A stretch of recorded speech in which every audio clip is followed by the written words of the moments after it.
നമസ്കാരം, ഞാൻ മനോജ് നെടിയാക്കൽ. VBG റാംജി തൊഴിലുറപ്പ് പദ്ധതി 125 തൊഴിൽ ദിനങ്ങൾ ലഭിക്കില്ലെന്ന ആശങ്ക. പ്രായമായവർ പുറത്തായേക്കും.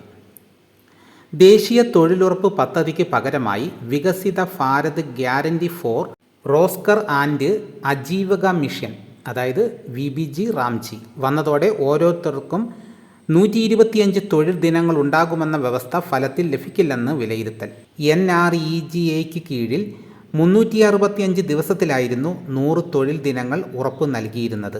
എന്നാൽ VBG റാംജിയിൽ കാർഷിക വൃത്തിയുടെ സമയങ്ങളിൽ 60 ദിവസം തൊഴിലുറപ്പ് പദ്ധതിക്ക് നിയന്ത്രണങ്ങൾ ഏർപ്പെടുത്തിയിട്ടുണ്ട്. അവശേഷിക്കുന്നത് 305 ദിവസത്തിൽ 125 തൊഴിൽ ദിനം ഉറപ്പായി നൽകാൻ കഴിയില്ലെന്ന് തൊഴിലുറപ്പ് തൊഴിലാളി സംഘടനാ പ്രതിനിധികൾ പറയുന്നു. കാർഷിക വൃത്തിയുടെ 60 ദിന കാലയളവ് ഏതെന്ന് സംസ്ഥാനങ്ങളാണ് നിശ്ചയിക്കേണ്ടത്. ഉത്തരേന്ത്യയിൽ ഏറെ ഭൂമിയുള്ള ജന്മിമാർക്ക് കൃഷിക്കാലത്ത് കുറഞ്ഞ ചെലവിൽ പണിയെടുക്കാൻ ആളുകളെ ലഭിക്കാൻ 60 ദിവസത്തെ നിയന്ത്രണമെന്നും ആക്ഷേപമുണ്ട്. അവിദഗ്ധ തൊഴിലാളികൾക്ക് അവസരം കുറയുന്ന തരത്തിലാണ് പുതിയ പദ്ധതി വിഭാവനം ചെയ്തിരിക്കുന്നതെന്നും പരാതി നിൽക്കുന്നു. തൊഴിലിൽ വൈദഗ്ധ്യമില്ലാത്തവർ കാലക്രമേണ പദ്ധതിയിൽ നിന്ന് പുറത്താകുമെന്നാണ് വിലയിരുത്തുന്നത്. നിലവിലെ തൊഴിലുറപ്പ് തൊഴിലാളികളെ പുതിയ പദ്ധതി ആദ്യ മാസങ്ങളിൽ ബാധിക്കില്ല. എന്നാൽ തൊഴിൽ മേഖലയിൽ വൈദഗ്ധ്യം ആവശ്യം വന്നാൽ അവിദഗ്ധ തൊഴിലാളികൾ പദ്ധതിയിൽ നിന്നും സ്വാഭാവികമായും പുറത്താകും. അതിനൊരു വർഷം എടുത്തേക്കും. പുതിയ പദ്ധതി പ്രകാരം തൊഴിലുറപ്പ് ജോലികളിൽ ശാരീരിക ക്ഷമതയും കണക്കിലെടുക്കാൻ സാധ്യതയുണ്ട്. 50 വയസ്സിന് മുകളിലുള്ള തൊഴിലുറപ്പ് തൊഴിലാളികളുമുണ്ട്. ശാരീരിക ക്ഷമത വിലയിരുത്തിയാൽ ഇവർ പദ്ധതിയിൽ നിന്നും പുറത്താകാൻ സാധ്യത കൂടുതലാണെന്ന് വിലയിരുത്തുന്നു. 266 ജോലി ഇനങ്ങളായിരുന്നു NREGAയിലെ പട്ടികയിൽ ഉണ്ടായിരുന്നത്. പുതിയ പട്ടികയിൽ 318 തൊഴിലിനങ്ങൾ ഉൾപ്പെടുത്തിയിട്ടുണ്ട്. പക്ഷേ മെറ്റീരിയൽ വർക്കാണ് കൂടുതലായും ഉൾപ്പെടുത്തിയിട്ടുള്ളത്. കേരളത്തിൽ പൊതുവെ ചെയ്തിരുന്ന മൺകയ്യാല, മഴക്കുഴി നിർമ്മാണം തുടങ്ങിയവ പുതിയ പട്ടികയിൽ ഇല്ല. തരിശു നിലവും തരിശു ഭൂമിയും കൃഷിയോഗ്യമാക്കാൻ പദ്ധതിയില്ല.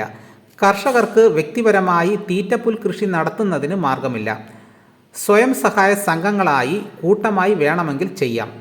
ആകെ വിഹിതം നോക്കി തൊഴിൽ ദിനം. തൊഴിലുറപ്പ് പദ്ധതിക്ക് കീഴിൽ തൊഴിൽ തീരുമാനിച്ചിരുന്നത് പഞ്ചായത്തുകളായിരുന്നു. ഗ്രാമസഭകളുടെ ആവശ്യമെല്ലാം പരിഗണിച്ചായിരുന്നു തീരുമാനങ്ങൾ എടുത്തിരുന്നത്. എന്നാൽ പുതിയ പദ്ധതിയിൽ പഞ്ചായത്തുകൾക്ക് സ്വന്തം നിലയിൽ തീരുമാനങ്ങൾ എടുക്കാൻ കഴിയില്ല. ഓരോ പഞ്ചായത്തിനും നിശ്ചയിക്കുന്ന തൊഴിലുറപ്പ് വിഹിതത്തിന് അടിസ്ഥാനത്തിൽ മാത്രമാകും തൊഴിൽ ദിനങ്ങൾ. NREGAയിൽ കേന്ദ്രവിഹിതം കഴിഞ്ഞുള്ള ജോലികളും പഞ്ചായത്തുകൾ നടത്തിയിരുന്നു. കാലതാമസം നേരിട്ടാലും തൊഴിലാളികളുടെ വേതനം പിന്നീട് ലഭിച്ചിരുന്നു. പഞ്ചായത്തുകൾ സ്വന്തം നിലയിൽ ജോലി ചെയ്യിച്ചാൽ പുതിയ പദ്ധതി പ്രകാരം തൊഴിലാളികൾക്ക് വേതനം ലഭിക്കില്ല. തൊഴിലുറപ്പ് പദ്ധതിയിൽ തൊഴിൽ ദാനമായിരുന്നെങ്കിൽ പുതിയ പദ്ധതിയിൽ ലഭിക്കുന്ന ഫണ്ടിന് അനുസൃതമായ തൊഴിൽ ലഭിക്കൂ. റേഞ്ച് ഇല്ലാത്തിടത്ത് കുടുങ്ങും.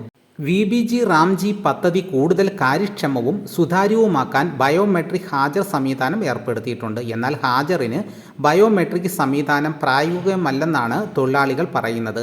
ബയോമെട്രിക് സംവിധാനത്തിന് ഇൻ്റർനെറ്റ് കണക്ഷൻ നിർബന്ധമാണ്. ഇൻ്റർനെറ്റ് ലഭ്യമല്ലാത്ത മേഖലകളിൽ ഹാജർ രേഖപ്പെടുത്താൻ കഴിയുമോ എന്ന ആശങ്കയാണ് തൊഴിലാളികൾ പങ്കുവയ്ക്കുന്നത്. ബയോമെട്രിക് ഹാജറിന് പുറമെ GPS മൊബൈൽ മോണിറ്ററിംഗ്, നിർമ്മിത ബുദ്ധിയുടെ സഹായത്തോടെയുള്ള ആസൂത്രണം തുടങ്ങിയവയും പദ്ധതിയുടെ ഗുണങ്ങളായി കേന്ദ്ര സർക്കാർ ചൂണ്ടിക്കാണിക്കുന്നു. നേരത്തെ ഒരു പരിധിവരെ മാത്രമായിരുന്നു ഡിജിറ്റൽ നിയന്ത്രണം ഉണ്ടായിരുന്നത്.